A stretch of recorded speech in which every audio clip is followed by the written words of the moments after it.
If you're an artist or an indie comic creator who has started their own small business, then you may be considering attending your first Comic-Con or art market to get your art to reach a wider audience. Over the last year, I found that the most effective way to gain new fans and followers is to attend Comic-Cons and literally sell your work face to face with the people attending.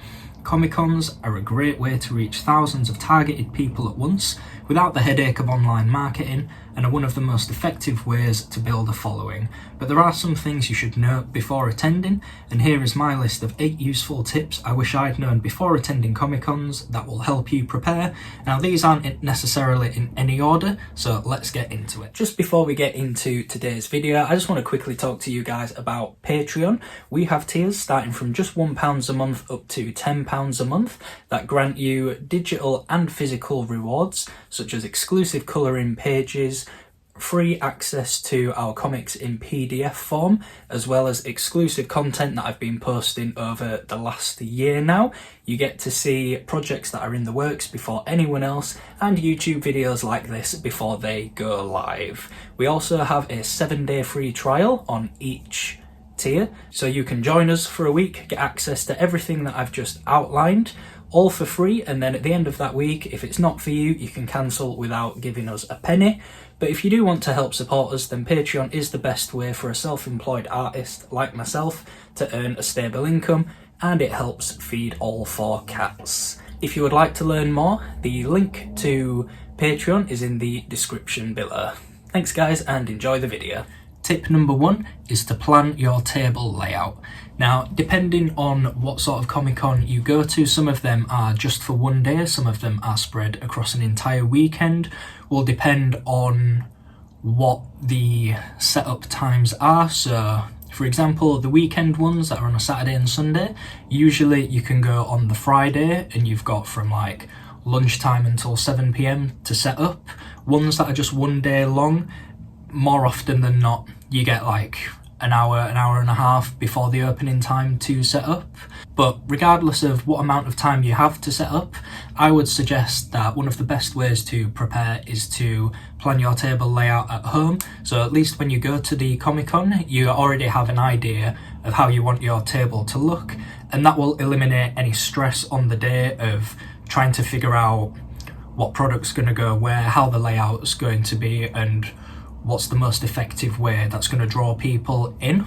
Now, if you've got a table at home, it doesn't have to be your standard Comic-Con size table, they're usually 6 foot by 2 foot. If you've got a dining table, literally anything like that, just practice at home because there will be problems that you run into. One of the problems that I faced for MegaCon Manchester last year was that I'd bought a load of new stock to sort of debut at the event, and when I was setting up the table at home, I didn't realise that I didn't actually have any space for this new stock that I'd bought. So if I'd have just walked into Manchester and done the setup then, that would have set me back however many hours, because I would have to adapt there and then to figure out how to do it. And if you are rushing and under stress like that, you're not going to create the most effective table display. So you can do it at home in your own leisure, try different layouts, create sort of levels to the table if you like. So if you've seen my tables, I usually have the grid panels running up the back that display all the prints, so it creates a little bit more of an immersive experience.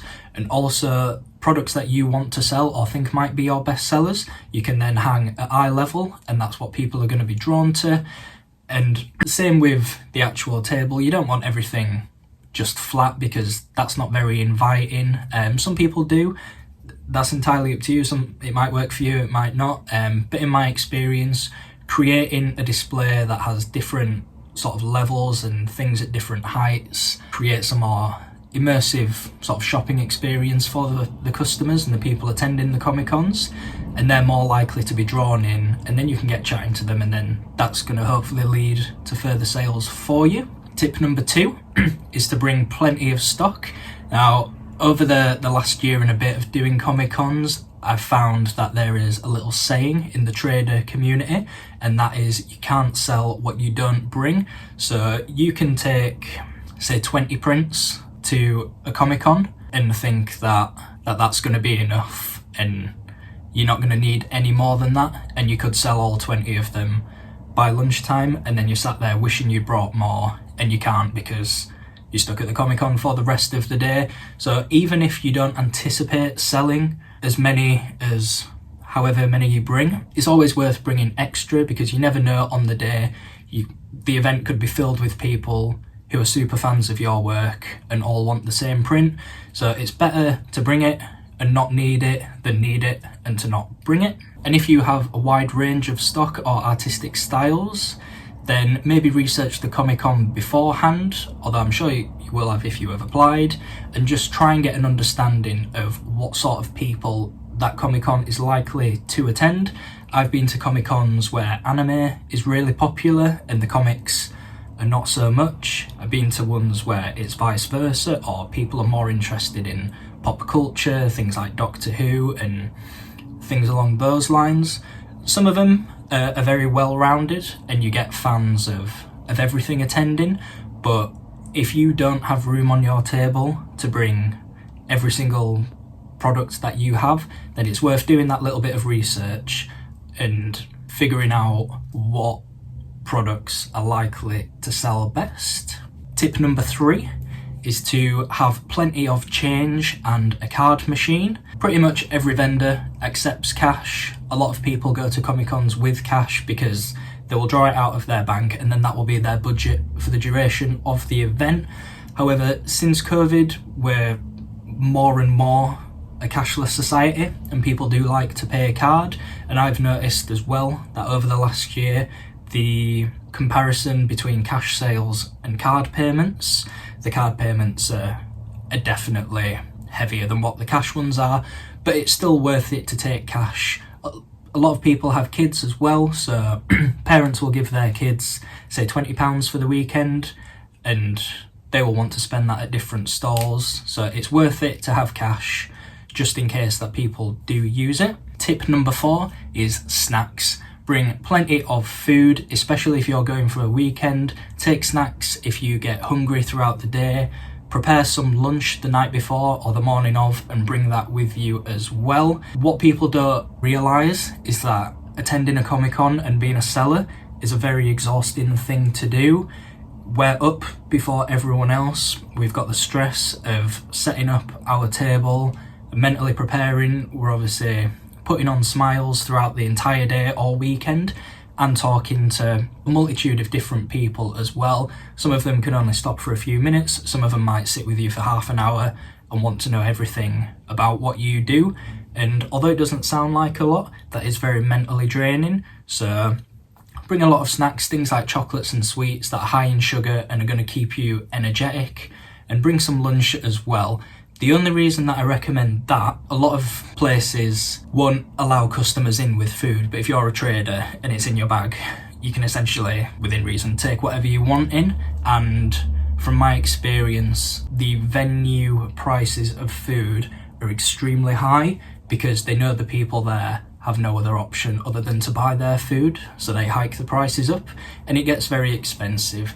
At the end of the day, you're attending a Comic-Con to make money, and you can save an awful lot of money just by preparing little things like that. A lunch could cost anywhere from a £5 up to £20 depending on if it's just you or you and a helper. So every little helps, save what you can and just bring food in case. Which leads me on to tip number 5, and that is to bring a helper if you have somebody who's willing. So for me, I'm extremely lucky to have my fiancée Beth, who comes with me to 9 out of 10 of the events that I do.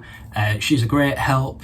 It's worth having someone with you. Like I say, these events are very exhausting, so if you need to take a 10-minute breather, it's worth it to have someone with you just to cover the table so you don't miss out on any sales. Just keep an eye on things and make sure that stock doesn't go missing. We all like to think it wouldn't, but sometimes there are shoplifters at events, which isn't nice for anyone. So it's worth it just to have someone there who can give you that break as and when you need it.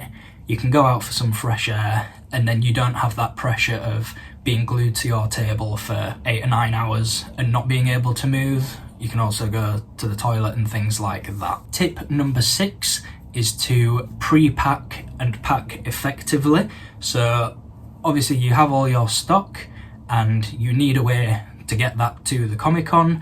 How I do it is packing everything in suitcases. I wouldn't say this is the best method of packing effectively, but it is convenient enough that it works for me. I've seen some people who have sort of trolleys that pop up and they can drag all of their stock in.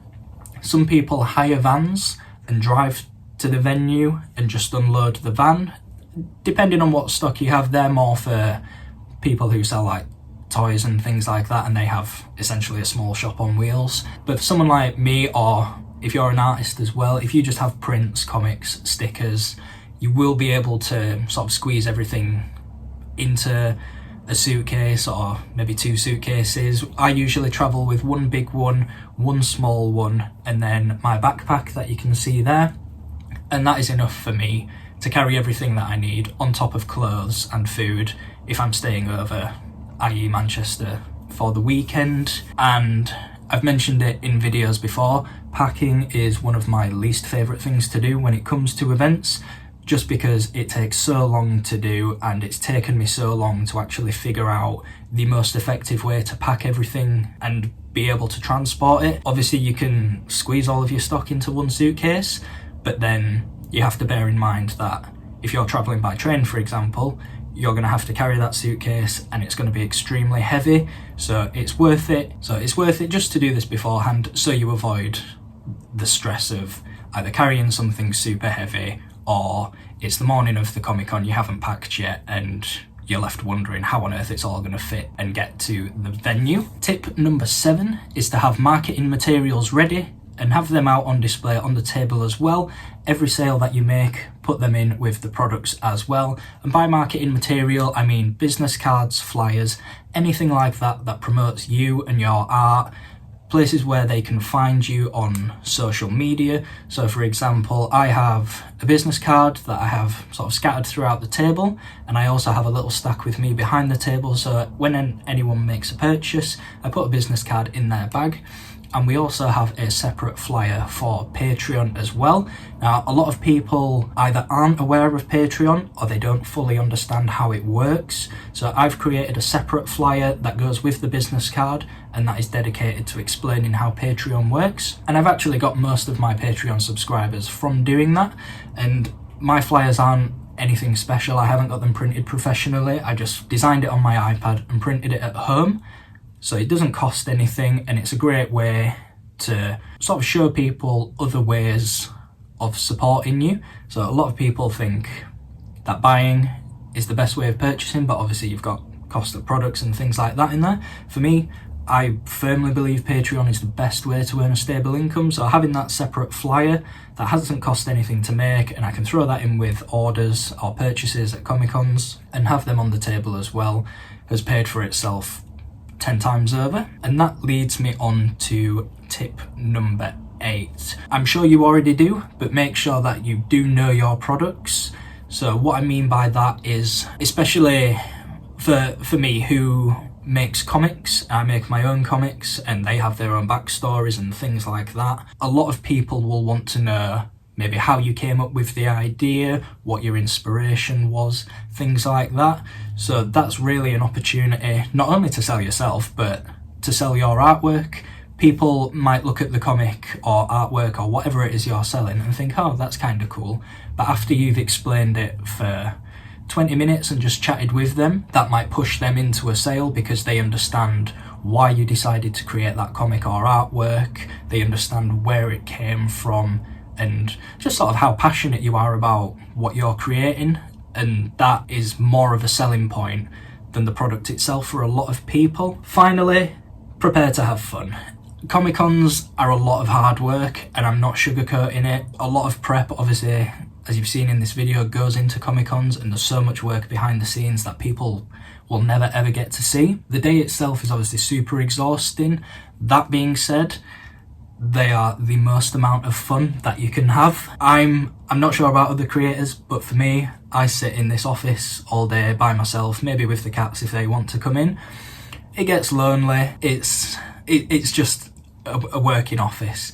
Going to a Comic-Con, you get to meet so many new people, or even meet fans who may have followed you previously. Not just customers, but other artists as well. You can walk around before they open, chat to other traders, meet new people. You can also get a lot of inspiration from the other creatives that are there as well. And all in all, it's just a really great weekend. And every time I've walked out of a Comic-Con, I felt super happy and proud and almost in shock that so many people have nice things to say about your work, and you will find that people do have nothing but nice things to say about your work. I've yet to meet a person who has anything negative to say, unless they're keeping it to themselves. I'm not sure, but people only ever say nice things at Comic-Cons, and it's a really great way to meet a lot of interesting people as well. Don't sort of focus on yourself all of the time. A lot of cosplayers attend and they have really interesting stories. Ask them about the costumes they're wearing, things like that. But yeah, all in all, it's a really great weekend. It's worth the preparation, and I can't recommend attending Comic-Cons enough. This also applies for makers markets, art markets, anything that allows you to get in front of a large crowd and gives you the opportunity to sort of sell your work and be around other like-minded people. So yeah, I hope you all enjoyed this video. I hope you all found it helpful. If you are an artist and are attending your first Comic-Con, or even thinking about attending your first Comic-Con or market, leave a comment below if you thought this was helpful. Don't forget to follow us on social media at 7bellsco so you can keep up to date with the events that we're attending. You can join our cult on Patreon. All of the links to our social medias and ways to support us are in the description box below. Like this video, and don't forget to subscribe for shorts every day and main videos like this every Sunday at 7 PM. Thank you so much for watching, and I'll see you next time. Thanks guys.